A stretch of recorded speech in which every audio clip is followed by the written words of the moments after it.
Cordiales saludos a la audiencia que se vuelve a conectar con nuestra señal. Bienvenidos a otra semana, una semana que creo que va a ser intensa también. Tenemos algunos contenidos que difundir durante el transcurso de la semana. Y bueno, hoy estamos para hablar de un tema que esperemos no tenga la relevancia negativa que ya tuvo en anteriores meses. Me refiero al tema energético. Se dice que podríamos volver a sufrir cortes de energía.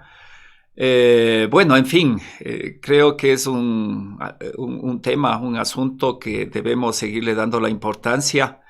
Y para eso estamos ya con Javier Martínez, él es docente de la SEC, él está conectado desde España y vamos a conversar un tema muy trascendente que es la matriz energética. Bienvenido, Javier.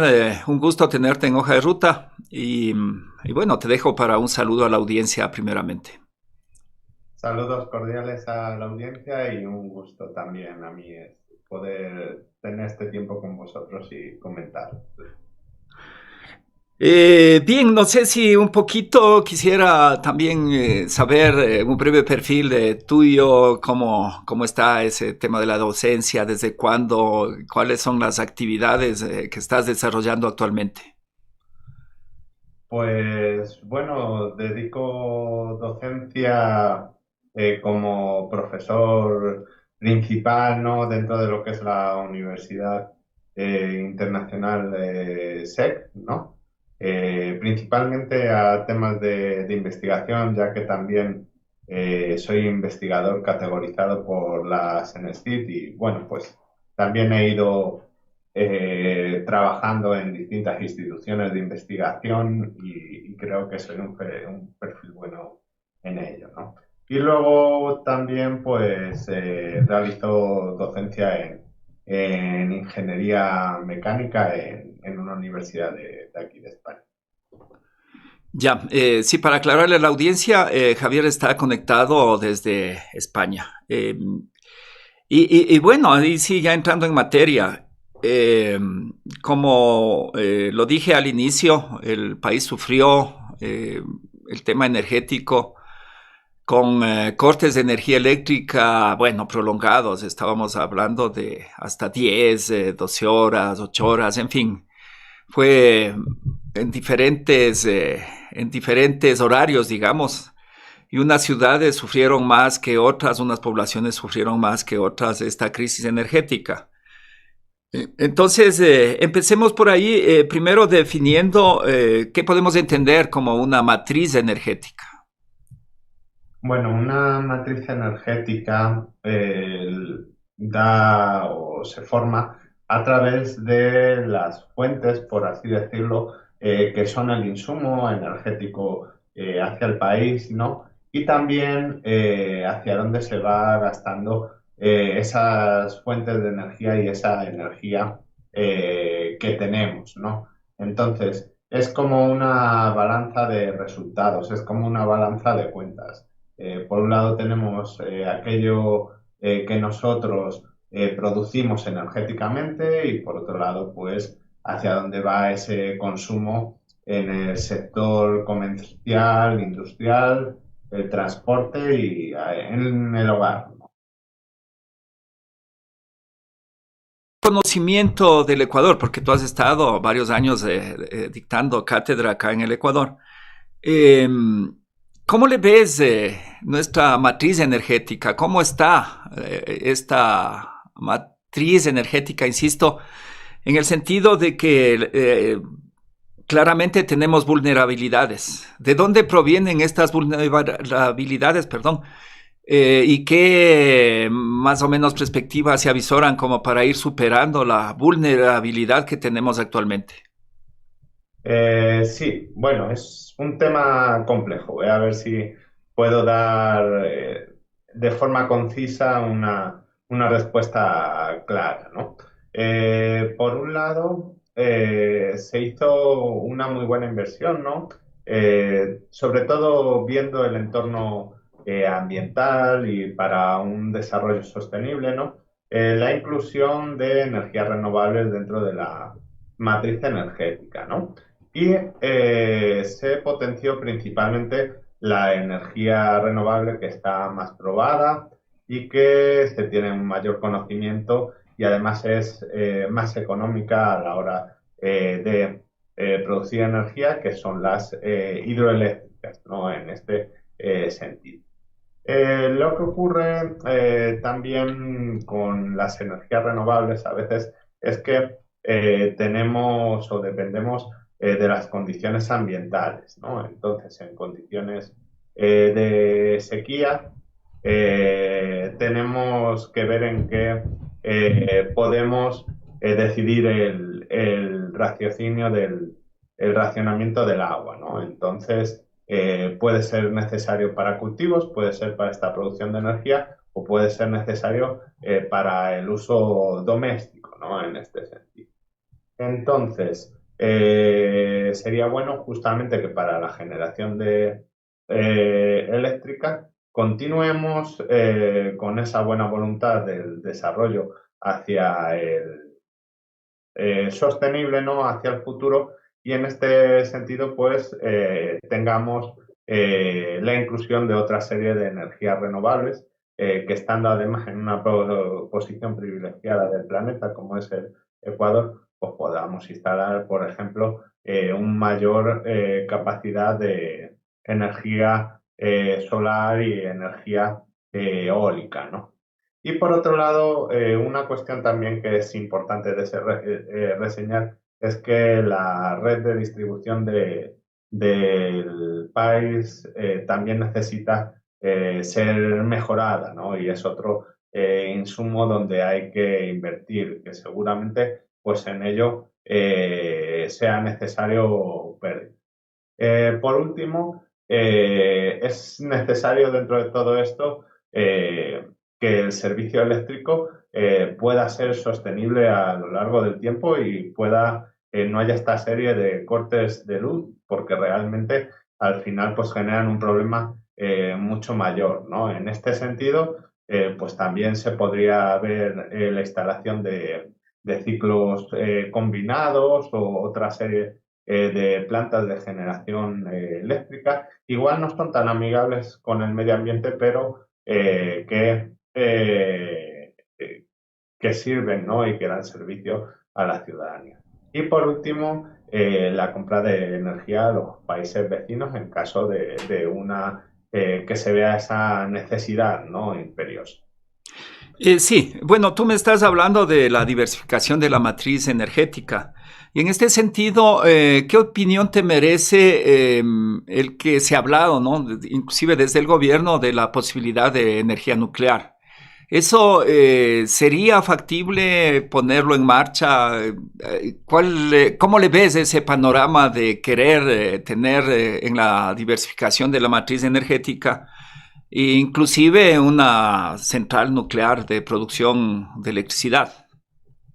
Eh, Creo que en referencia al tema nuclear, ¿no? En este sentido está probada que es una eh, energía limpia y bastante segura, ¿no? Quizás el único problema que podría verse en la región es como el que se vio en Japón, ¿no? Por así decirlo, que también es Ecuador se encuentra dentro del cinturón de fuego, al igual que Japón, y podría verse eh, vista o tener algún problema de algún tipo de movimiento sísmico. Por otro lado, también las energías nucleares necesitan de un caudal de agua, ¿no? En este sentido. Por eso, en el caso de Japón, vimos que estaban instaladas al lado del mar, ¿no? Donde, de nuevo, pues puede haber problemas de tsunami, ¿no? O, de nuevo, pues necesitan las corrientes de los ríos, ¿no? En este sentido, ¿no? Entonces, habría que ver en un estudio principalmente, yo creo, que sísmico, ¿no? Para ver la adecuación de dónde se podrían hacer las centrales. Eso en primer término. Y luego por el segundo término, que también es importante en el caso del país, que es que debería de haber personal capacitado para poder operar la planta, poder construirla, poder mantenerla, ¿no? Entonces, es posible que las empresas nacionales de electricidad eh, necesitaran de insumo de algún país del exterior que pudiera operar seguramente pues la primera planta que tuviera en este sentido nuclear. Eso en cuanto a nivel técnico. Luego sí que es verdad que socialmente pues seguramente pues a ninguna población le apetecería tener quizás la central cerca si no saca un beneficio con ella. Ya, pero entonces, digamos, solamente en este aspecto de una forma de diversificación de la matriz de electricidad, en este caso, ¿tú le ves viable? Yo creo que también sí, o sea, técnicamente es viable, pero ya yéndonos a la realidad, ¿esto sería viable a corto, mediano o largo plazo? Claro, esto habría que montar todo el proyecto, ¿no? Para eso y habría que ver la aceptabilidad y que se pudiera ver la zona, hacer contactar, ya os digo, con la empresa que pudiera operar esa central nuclear. Es viable, quizás no sea la primera opción, por así decirlo, de mejorar la matriz energética, pero sí que es viable. Quizá no en el corto o medio plazo, debería de verse en el largo plazo, que es por eso quizás que la energía nuclear nunca entró a nivel de central en el país. Ya, y aquí viene, digamos, la parte más compleja del asunto. ¿Quién debe garantizar la electricidad a la población en general?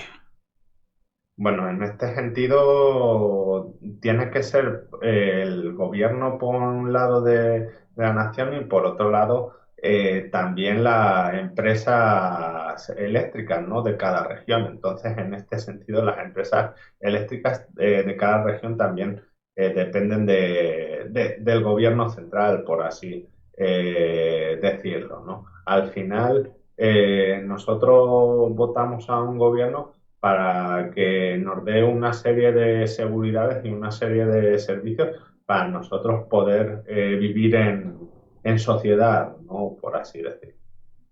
Y en este sentido, ¿qué opinión te merece el hecho de que el Ecuador cuenta todavía con un sistema nacional interconectado, gestionado desde el gobierno y manejado desde el gobierno central? Que, claro, si no le invierten, no ponen los elementos que deben poner, lo han ido de a poco destruyendo. ¿Tú encuentras que tal vez hay un propósito a futuro de ir a una privatización de la electricidad en el Ecuador? Eh, habría que estudiarlo más a fondo porque es un tema complejo, ¿no? Pero realmente es que la situación, como comento, de subsidios y de eh, no recabar insumos a través de la energía y cada vez dar un servicio, por así decirlo, más pobre, ¿no? O más limitado, realmente hace que el no tener insumos no se pueda tampoco financiar nuevas soluciones energéticas, ¿no? En ese sentido. Entonces, la privatización quizás no sea el primer paso. Lo primero debería de reenfocarse los subsidios. Igual los subsidios deberían enfocarse a justamente a la nueva generación de, de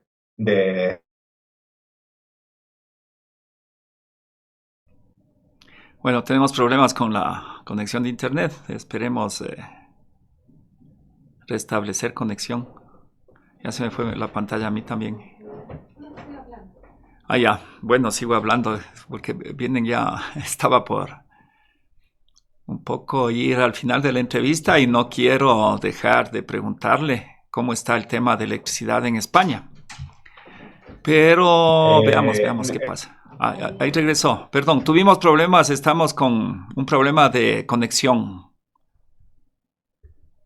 Javier, ¿me escuchas, por favor? Creo que no. Qué pena.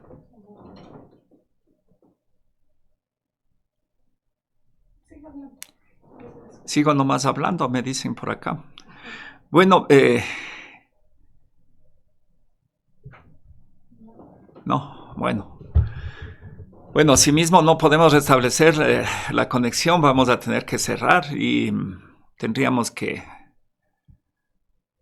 pedir... Ah, ya regresó, perdón. Bueno, sí. Estas cosas suceden cuando es en vivo, es real, es auténtico, así es que estamos todavía aquí. Y Javier, cuando se cortó la comunicación, estábamos hablando de, y adentrándonos en el tema, de que la gestión de la electricidad y la garantía de la electricidad debería estar en manos, más bien, la garantía de tener electricidad en los hogares de cualquier país, y en este caso de los hogares ecuatorianos, debe darnos el gobierno. Eso creo que estamos de acuerdo absolutamente. Sí. Ahora, la gestión en la producción y distribución de la electricidad, ¿en manos de quién debería estar? Por ahí estábamos un poco conversando. Sí. El Estado tiene que tener bastante potestad, ¿no? En este sentido, o toda la potestad. El problema que veo es que por un lado tiene que pagar los subsidios, ¿no? Entonces, quizás debería de dirigir al subsidio a la población que realmente lo necesita, ¿no? En ese sentido. Y quitar subsidios como al cilindro de gas, al diésel, ¿no? Y a la gasolina, incluso a la parte de la electricidad. Y que el Estado pues también pudiera recaudar dinero por esta parte y a partir de ahí pudiera invertir. Y si realmente no invierte bien o necesita más ayuda, el siguiente paso sí que sería la privatización o ver también cómo organismos privados pudieran entrar dentro de lo que es el sistema de generación. Yo creería que la distribución sí que sería ya más... Oh, se va de nuevo.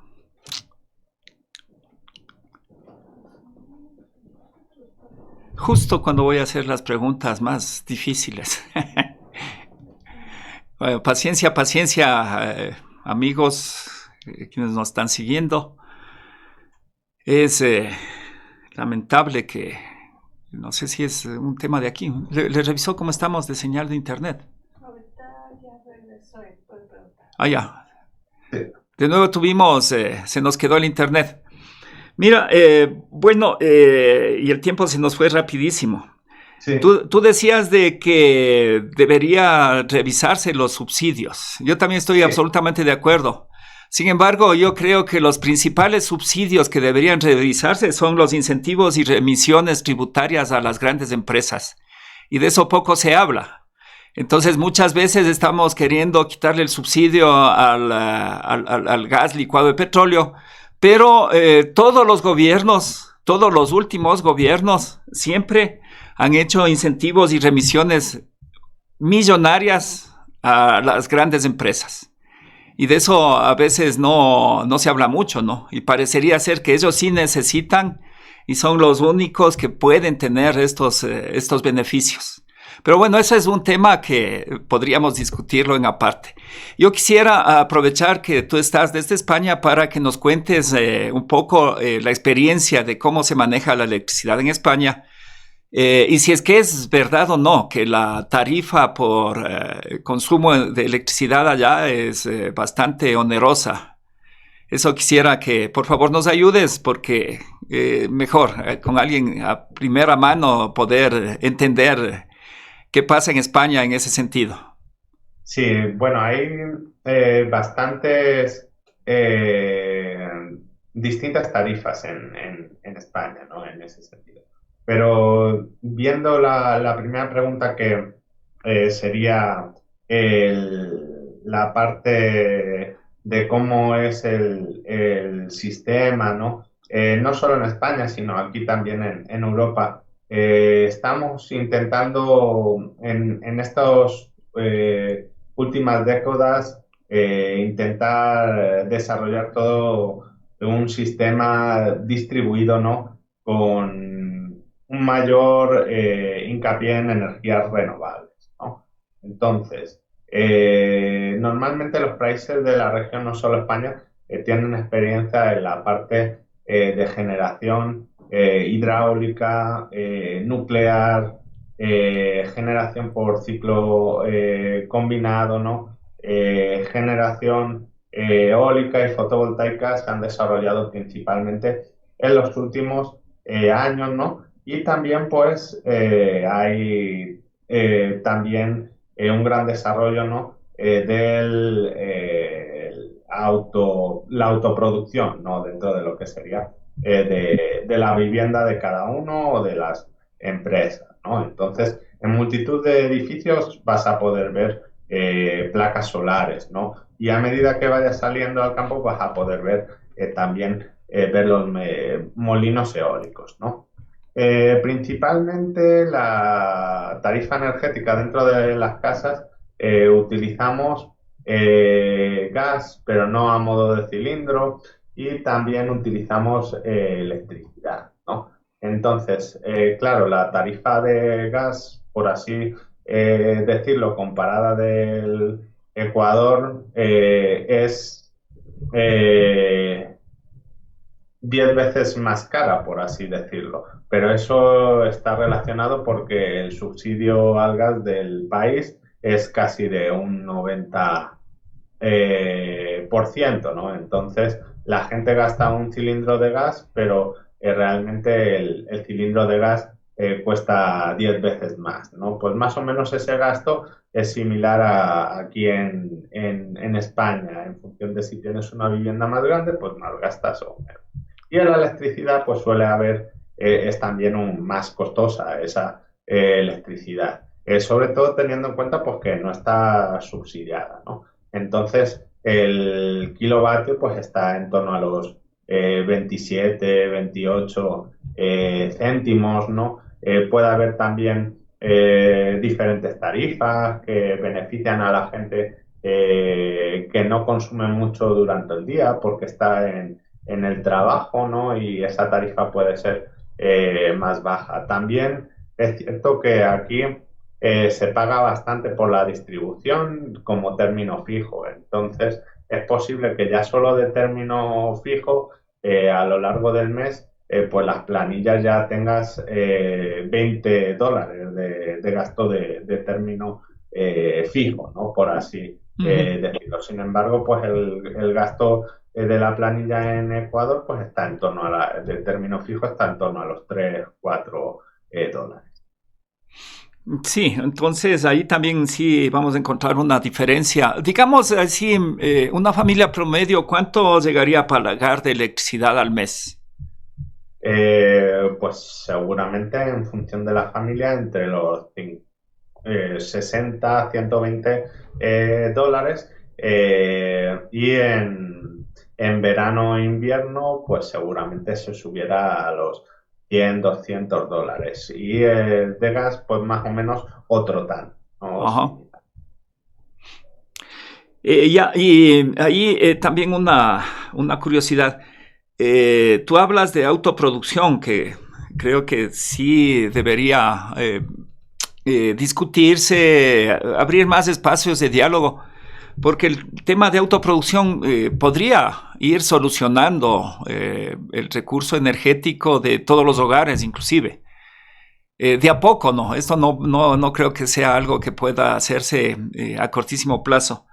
Y en ese sentido, en España se dice que quienes hacen autoproducción tienen que pagar algún impuesto. ¿Es así o no pagan impuestos por autoproducir su electricidad?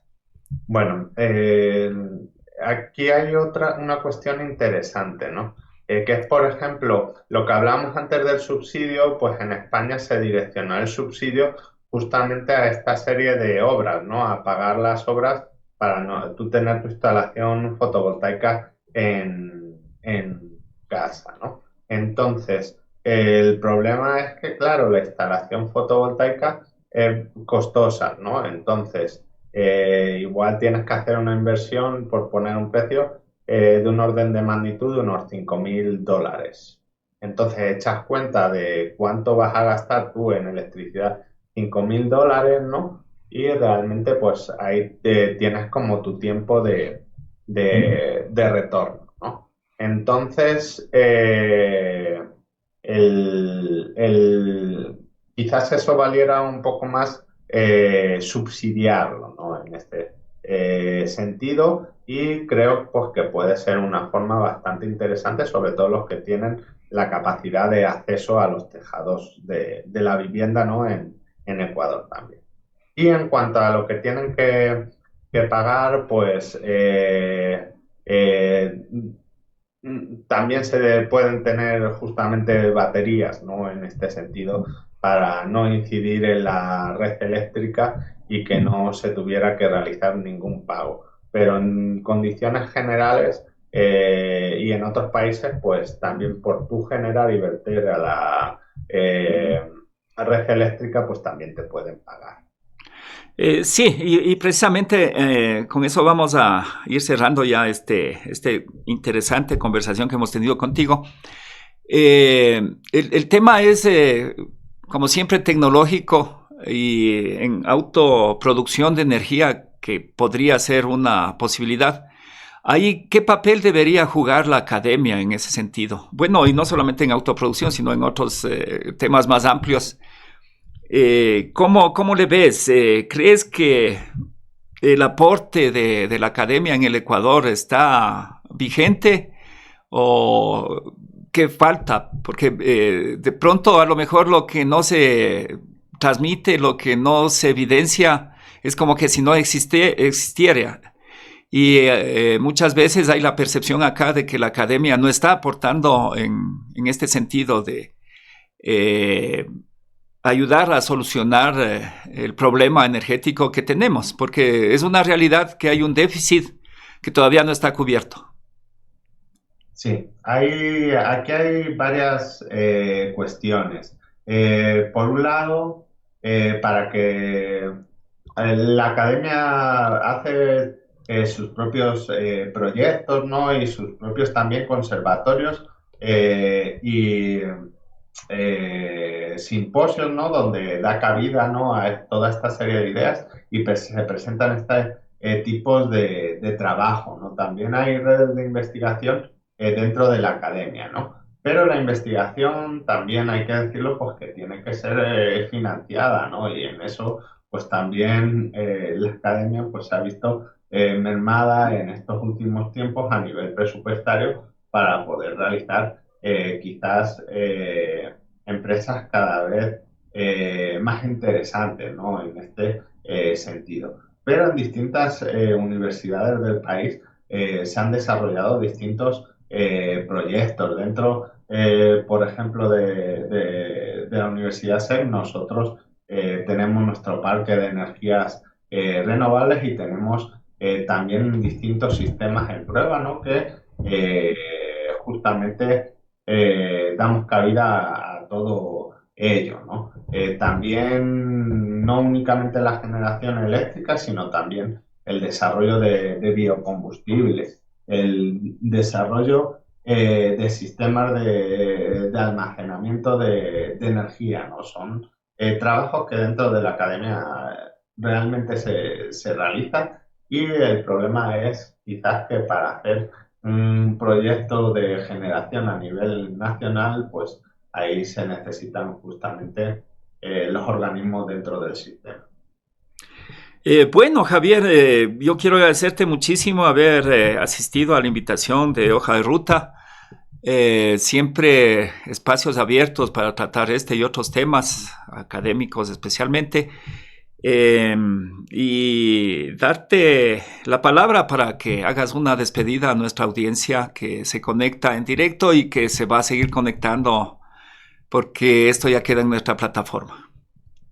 Muchas gracias por poder haber compartido este momento con la audiencia de Hoja de Ruta, ¿no?